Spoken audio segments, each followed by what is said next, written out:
Porque diga lo que diga, yo soy libre de pensar, porque siento que es la hora de ganar la libertad. ¿Hasta cuando ya de abusos es el tiempo de cambiar? Porque basta de miseria, voy a decir que no. Porque nace el arco iris después de la tempestad. Porque quiero que florezcan mil maneras de pensar. Porque sin la dictadura la alegría va a llegar. Porque pienso en el futuro, voy a decir que no. Vamos a decir que no, oh, con la fuerza de mi voz. Vamos a decir que no, oh, yo lo canto sin temor. Vamos a decir que no, oh, todos juntos a triunfar. Vamos a decir que no, por la vida y por la paz. Terminemos con la muerte, es la oportunidad. Debe ser a la violencia.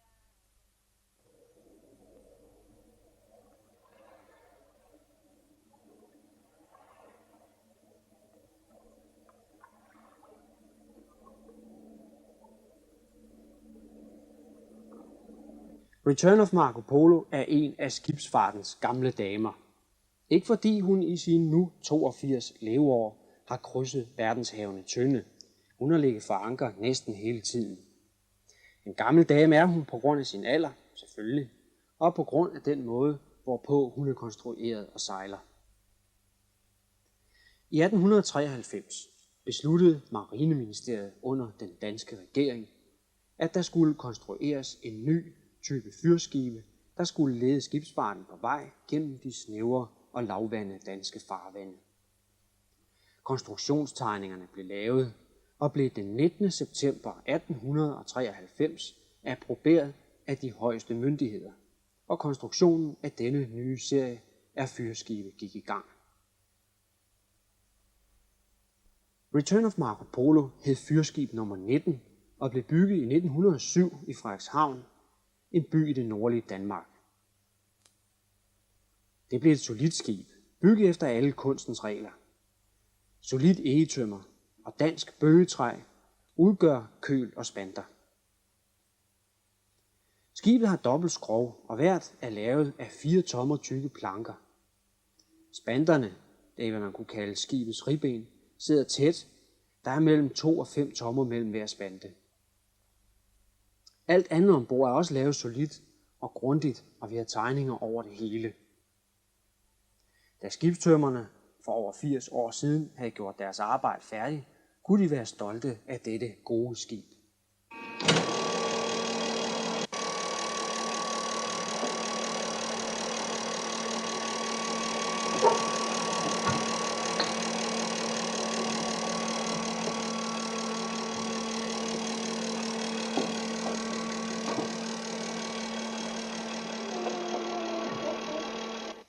Anker og ankerkæde vejer mange tons til sammen.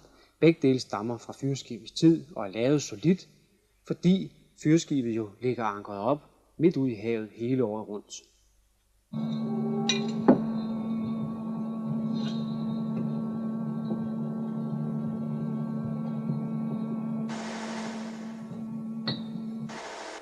Systemet her kører på olietryk. Nede i maskinrummet står nogle store elmotorer, der trækker nogle hydraulikpumper. Og disse sender et stort tryk ud i rørene op til ankerspillet. Når man hiver i håndtaget her, køres ankeret hjem. Nu er vi let. Ankeret er ikke op endnu, men det er ikke fat i bunden, og vi begynder at manøvrere for at få vendt os rigtigt, så vi kan komme ud gennem den smalle indsejling i lagunen. Et skib vender ikke bare rundt ligesom en bil, og især ikke et langt og smalt skib som vores. Der skal flere forskellige manøvrer til. Det hele styres op fra styrehuset. Henrik har kommandoen, og Louise står ved roret. Der skal skiftes mellem at gå frem og bakke. På den måde kan man dreje skibet rundt på et snævert sted, som her i lagunen. Louise er bådsmand ombord og står altid ved roret, når vi sejler ind og ud af passager, havneløb osv.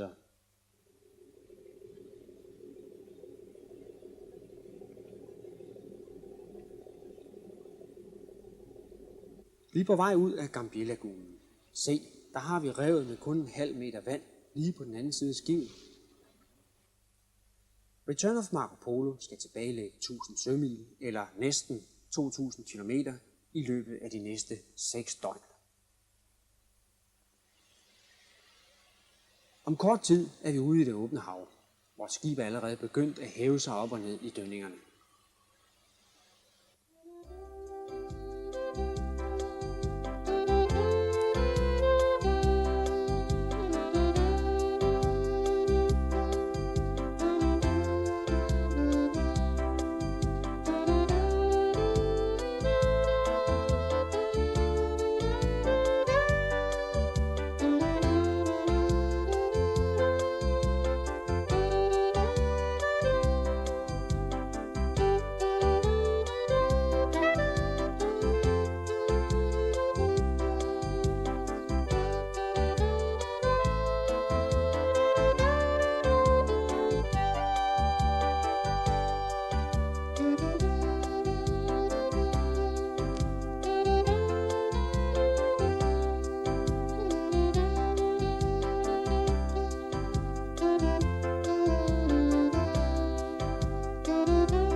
Sejlads er noget for sig selv.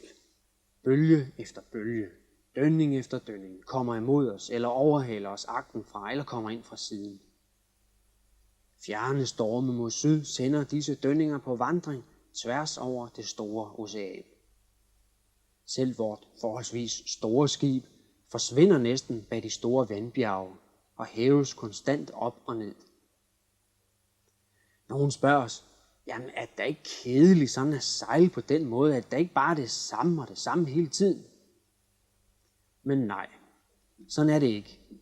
Vi lærer at opleve naturen i al den skønhed.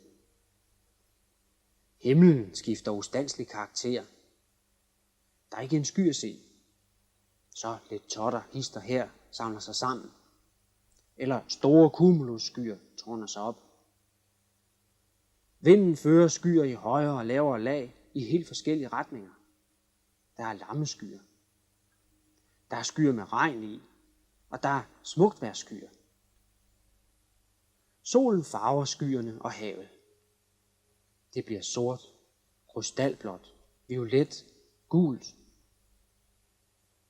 Det blæser lidt op. Hvad nu det? Blæser det op? Ja, der er flere skumtop på vandet nu. Vinden drejer lidt. Så drejer den tilbage igen, eller er det os selv, der har drejet? Mørket falder på om aftenen. Solnedgangen er aldrig den samme. Ikke to af dem er ens. Naturen spiller os pus, som om den vidste, at vi kunne snydes. Den lover regn, men vandet kommer ikke. Den lover skyer eller sol, men kommer med det modsat. Den laver spor i vandet, så vi pludselig tror, et andet skib har sejlet her. Den giver os fart ved at hjælpe os på vej med strømmen. Eller også skal vi straffes, og strømmen kommer imod. Så bliver det mørkt. Stjernerne lyser op. Vi finder Orion og Pegasus og Sydkorset. Vagten går nemt med at stå en stjerneklar aften og spejde ud på de myriader af små lys, der fylder op i verdensrummet. Nye stjernebilleder dukker op. Kølen for eksempel, har I hørt om den? Ja, jeg havde ikke, men den ligger lige ved siden af Sydkorset. Man kommer til at tænke på så mange ting sådan en nat. Lige så mange stjerner, som jeg kan se. Lige så mange mennesker på denne jord. Hver især et lille lys. Jeg kender mange flinke mennesker i Sydamerika, i Europa, nu også på Påskeøen for eksempel. Alle sammen har nogen, de holder af. Det har jeg jo også selv.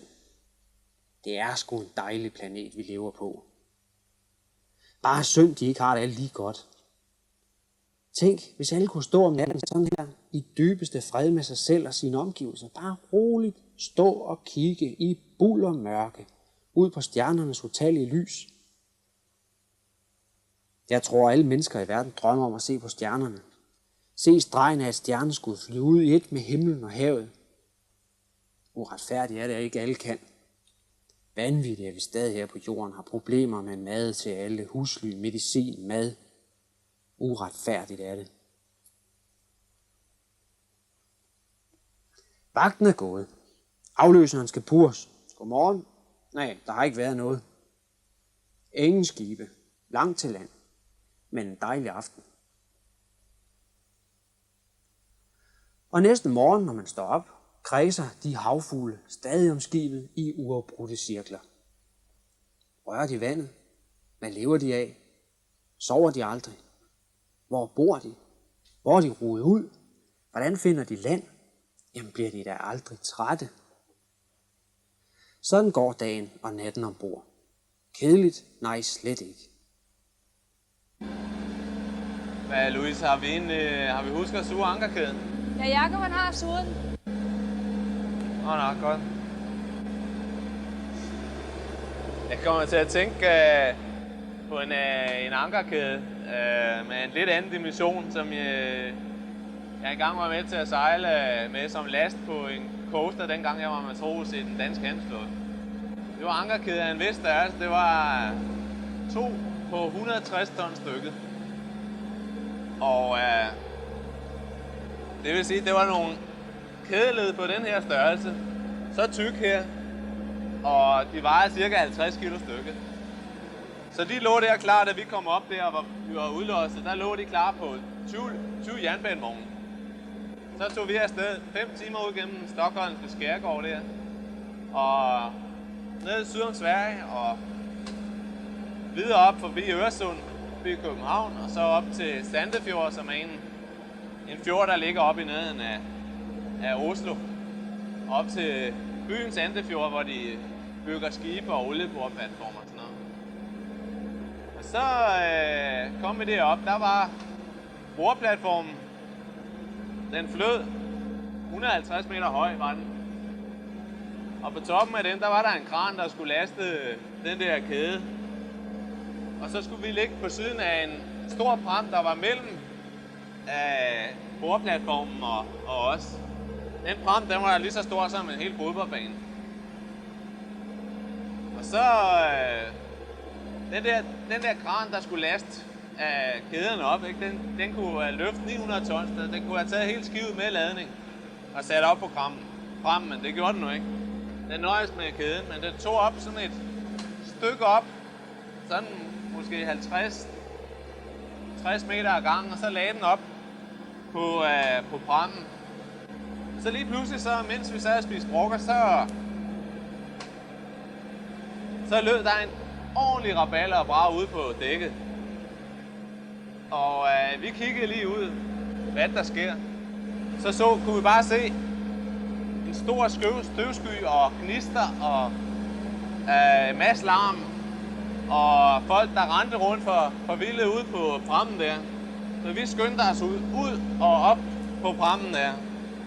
Så var det simpelthen den der ankerkæde. Den første, de var lige ved at have op hele stykket der. Der var begyndt at rushe ned mellem prammen og skibssiden. Og den var på vej ned på bunden af fjorden, der var cirka 100 meter dyb. Lugekarmen på siden af lastrummet, den blev slået sådan ind her. Og skibssiden med skanseklædning, den blev slået sådan ind. Så hvor der før var 1,5 meter mellem de to, nu er der kun 30 cm. Men så viste det sig, at årsagen til, at det var sket, det var, at bare 1 meter af den kæde der, den havde ligget lige ude over kanten af prammen. Og vi måtte sejle hjem og ligge på værft i 6 uger bagefter for at få det der skader repareret.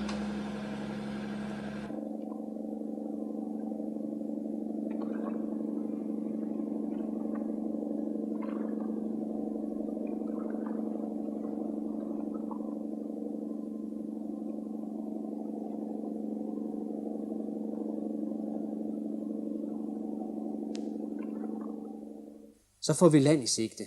En ganske speciel fornemmelse. Svært at forklare, men det er ikke det samme, som hvis man flyver hen til et sted.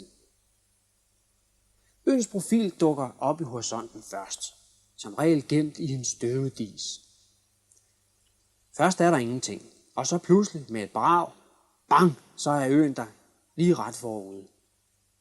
Mere dukker op. Landet er i begyndelsen i sort-hvide farver. Og så kommer der farver på. Grønt. Hvilken velsignelse, denne grønne farve her midt i alt det blå. Øen er Moorea, kun få sømil fra Tahiti. Selve Tahiti, der rager mere end 2 kilometer op over havets overflade, kan vi også se. Men vi skal ind en tur i Moorea, før vi går til Tahiti. Vi går ind i bugten med navnet Cook's Bay, opkaldt efter den berømte engelske søfarende. Nå, der er de. Kan du se, hvor vi skal ind? Ja. Der kommer først 2 røde bøjer.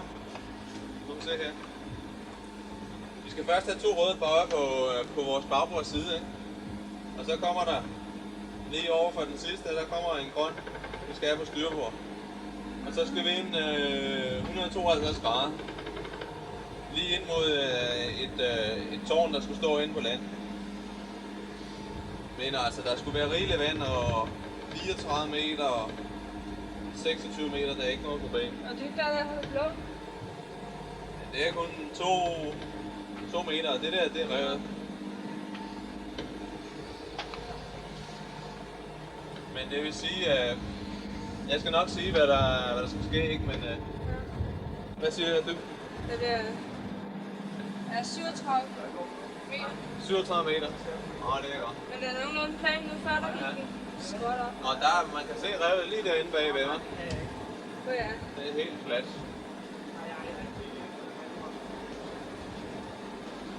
Ja, men nu kommer vi er faktisk også lige ledeførende nu.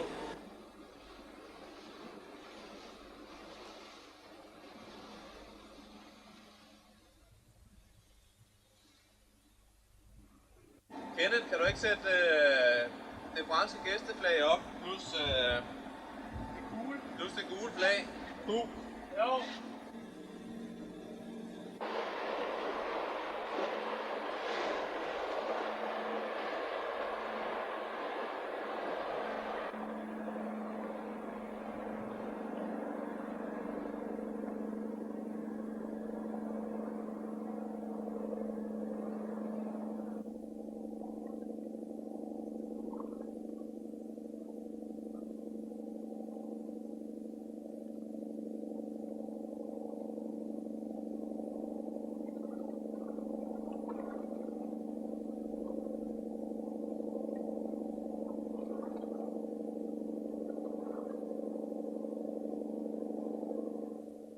Ankeret kastes på 15 meter vand. Vi ligger stille med slukkede maskiner for første gang i 6 døgn. Nu er denne del af sejladsen slut. Lad os vende et øjeblik tilbage til skibet, den 82-årige gamle dame. Lad os tage en tur fra for til agter under dæk, og lad os se lidt nærmere på sagerne.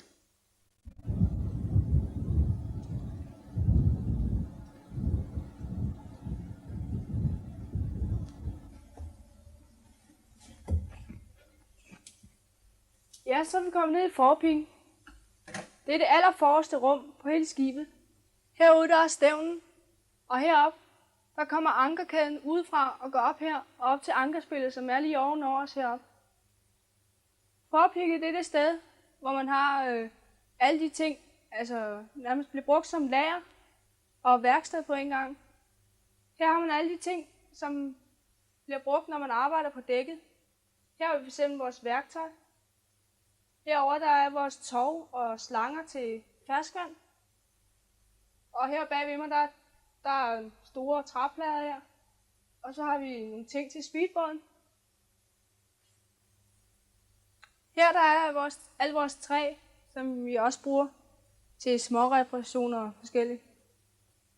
Og herover i skabene herover, der har vi for eksempel her, der har vi alle de tomme bøtter, som vi kan bruge, når vi maler.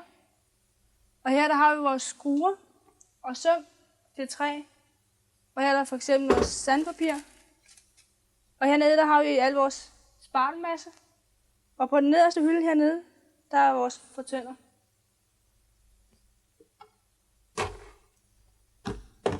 Og det andet skab herovre, der har vi al vores maling. På tegningen her kan I se forpigen. Det er skibets allerforreste rum. Nedenunder forpigen har vi kædekassen. Det er der ankerkæden stuves. I har tidligere set, hvordan Kenneth sad med jernkrog for at få lagt den tons tunge ankerkæde rigtig ned, når vi kører den hjem. Går vi agterud for forpigen, kommer vi ud i apteringen, det vil sige her, hvor vi bor. Her har vi 9 kamre, hver til en person. Vi bor helt godt her. Der er masser af plads i skabe og skuffer, og både sofa og køje. Midtskibs har vi lejderen op til messen, og ved siden af vores badeværelse. Nu kommer vi længere agterud. Her har vi vores bibliotek. Vi har bøger og mange forskellige ting her, og så er det også her, vi har alle vores søkort. Vi har sejlet langt nu, fra Danmark til Tahiti, og har kort over store dele af verdenshavene.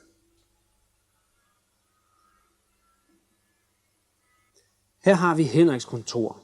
Det er her, han sidder og regner vores positioner ud, når han har været op og tage en solhøjde med sekstanten. Proviantrummet er fyldt med gode sager, som vi har købt ind i Chile.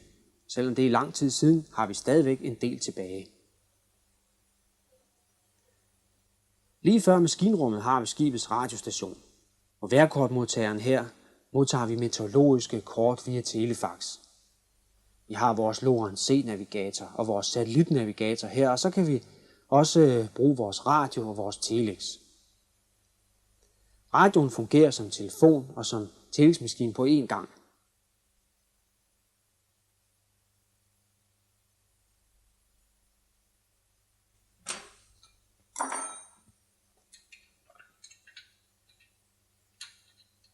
Hernede i maskinen, der er gang med, eller jeg har lige lavet ferskvandscirkulationspumpen færdig her på den 2-cylindrede motor.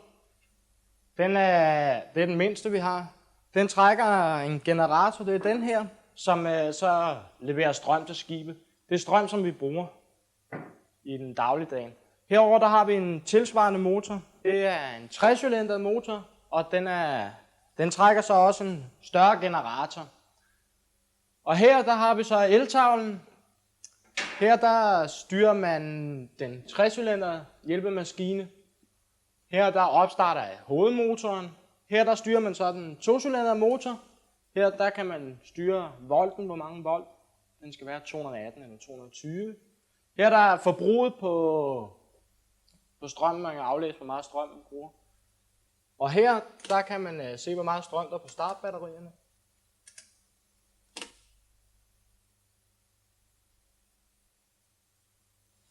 Her der er emergency light test. For eksempel alarm, vandstandsalarm. Her der kan man skifte om. Der er 2 batterigrupper her, som vi kører på 24 volt til ankerlanterner og til de andre lanterner.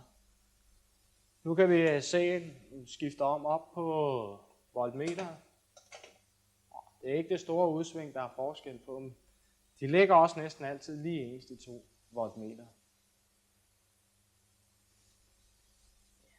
Det er vel det. Ja, her der har vi kontrolpanel til watermakeren.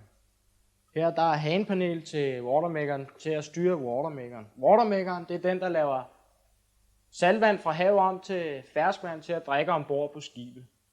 Længere over, der har vi hanerne til hjælpemotorernes dieselsystem. Går længere over, kan man se watermakerens filtre plus pumpe. Watermakerens pumpe. Ja, det her det er jo så hovedmotoren, og det er en motor på 450 heste og 6 cylinder med turbo. Som I kan se, så er det jo en forholdsvis stor motor. Her der har vi værkstedsbordet, det er her, hvor vi står og arbejder. Og det Henrik han er i gang med at lave nu, det er, han er ved at samle vores påhængsmotor.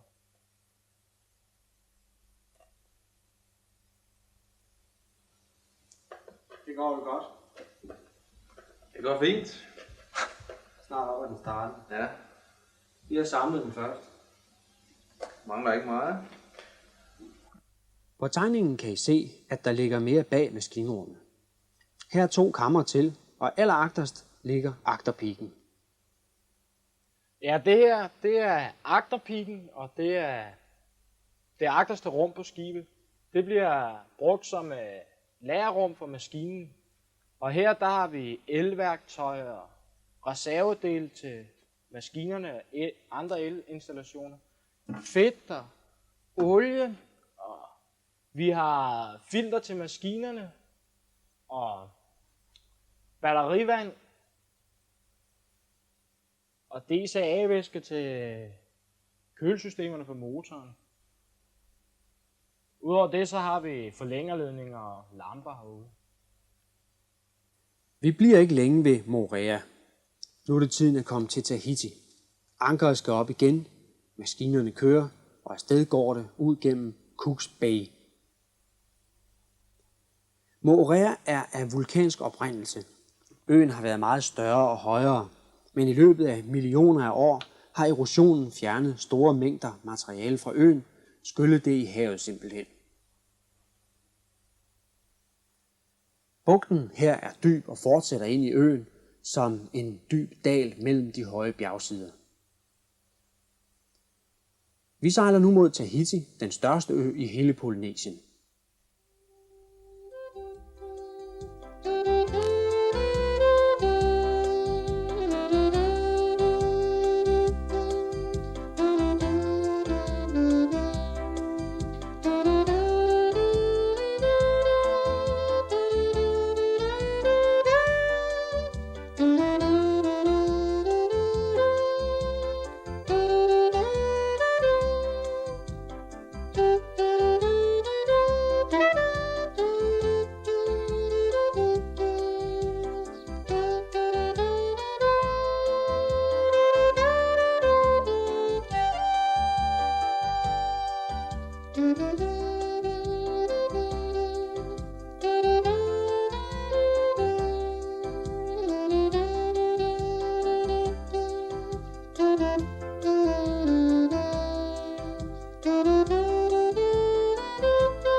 Her skal vi så ligge, mens vi er på Tahiti.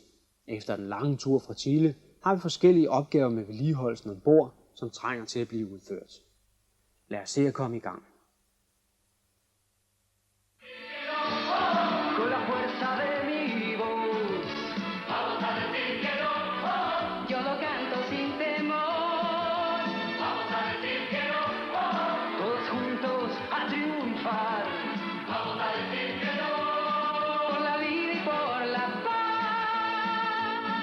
Terminemos con la muerte, es la oportunidad.